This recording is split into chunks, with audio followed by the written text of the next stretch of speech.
Horizon Zero Dawn. So what hasn't already been said about this game? In 2017, Guerrilla Games, known for their Killzone franchise, released this title to critical acclaim, and at the end of the year they expanded it with the Frozen Wilds DLC. 4 years later, we still look at this game with fond memories. Hey guys, Jehuty here, and I just played Horizon Zero Dawn Complete Edition.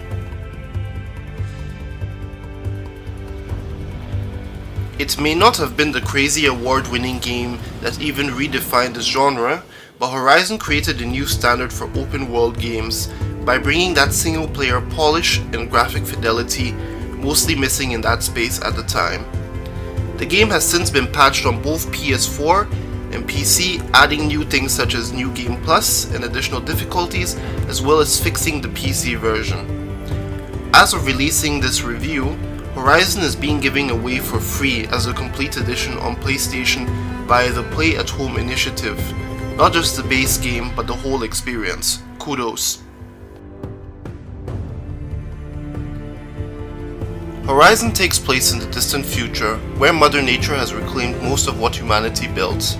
Whatever humans live have no knowledge of the past and live more primitively.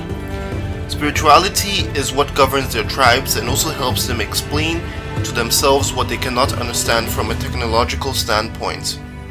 You play as Aloy, the redhead who has been born an outcast, raised by a man named Rost.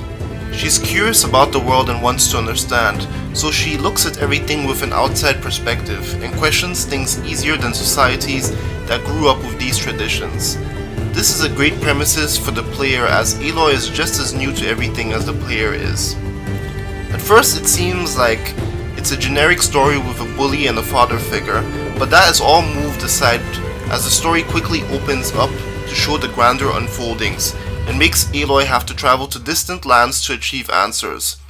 Once again, a great reason to explore the world and learn about its inhabitants. You meet new allies and enemies, see a king of a foreign land, and have a mysterious man talk to you over your focus, an all-purpose tool left from the old world. You should really try talking that way to me face to face. As you wish. Instead of making everything into a mystery until the very end, with a poor payoff like in other tales, Horizon unfolds a lot of its story a bit more than halfway through, so you have a good grasp of what's going on. The game also leaves enough open for you to still have a few questions afterwards, which we will hopefully get answers to with Forbidden West. The writing is good, and it has to be, because to make a bow and arrow girl versus robo-dinosaur scenario seem compelling and believable, it has to be. However, I still feel like they came up with the machine designs and settings before the actual story. Aloy herself comes across strong without having to always push it into your face that she's a woman. Actions rather than words. Yeah, there's a bit of questioning why women can't do or be certain things, but it's kept to a minimal and makes sense in the context of the game scenarios. If there's one thing I dislike about Aloy, it's that she talks a bit too much to herself. At first it's kinda nifty, she lets you know when you have escaped machine encounters, or helps understand the world a bit by commenting on the environment as you traverse it. However, after you've settled into the game with about 10 hours, then it starts to be a tad annoying. It's not a major thing, I just wish you would do it 10 times less after half of the game, and it isn't better in the DLC. The Frozen Wilds DLC expands the map to the northeast. You're thrust into the Cut, the cold and harsh lands of the Banuk. Here there are strange happenings and sightings of new and stronger machines. The Banuk as a tribe are very spiritual, and it's here that you meet new characters with very different viewpoints than those of the base game. It's really foreign. Ultimately, there is something bigger in the background happening, and you have to uncover and stop it.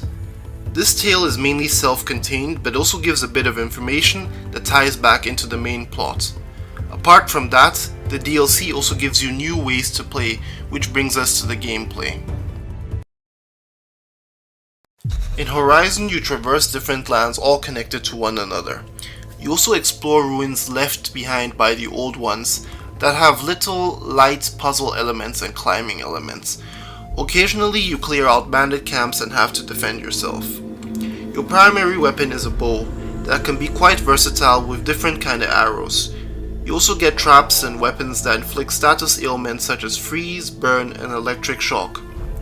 The DLC also gives you new weapons that are crazy strong but are balanced out by the fact that they drain your resources quite fast. All these are even more important in your machine encounters that make up most of the game. Each machine is different, making your first encounter with each model a learning experience of how to efficiently take it down or tear off certain parts you need either for combat or for crafting. Speaking of resources, as you play you'll be collecting a lot of items that can be traded with merchants or used in crafting, such as ammunition for your weapons or expanding your inventory slots. As you level up, you of course get more HP, but you also receive skill points that you can spend in various skill trees for new abilities tailored to your playing style.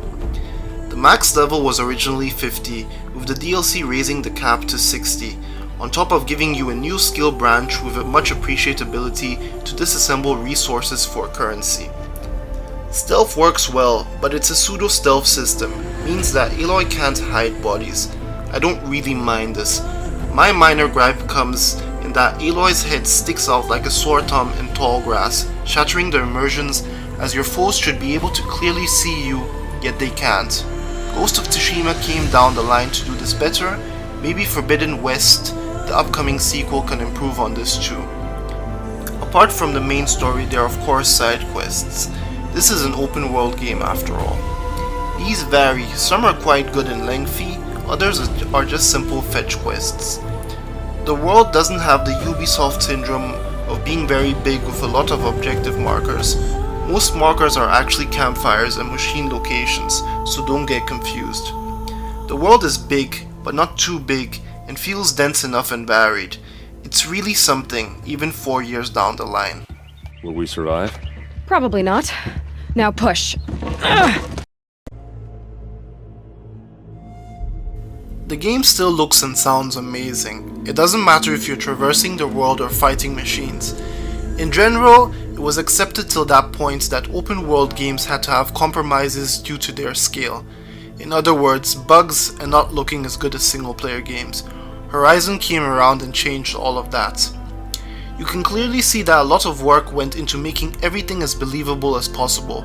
No small feat given that the machines are purely fiction, but even on them you can see the industrial design influence from Killzone, and it surprisingly blends well with the natural landscape.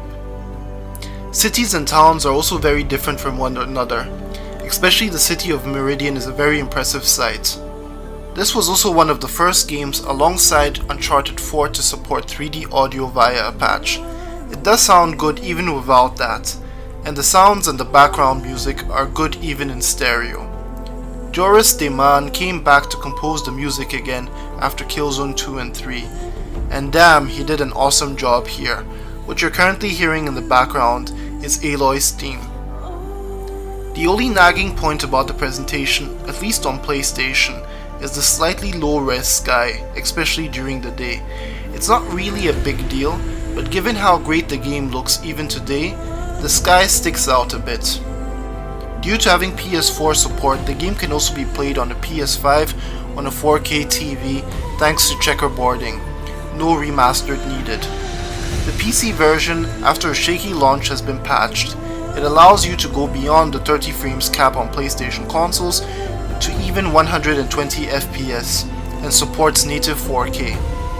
Faces in generic dialogue tree conversations can feel a bit stiff at times, something not as present in the DLC.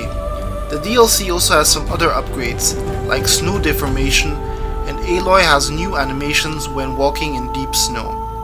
Snow is the name of the game here, with particle effects flying in the wind and snow staying on Aloy.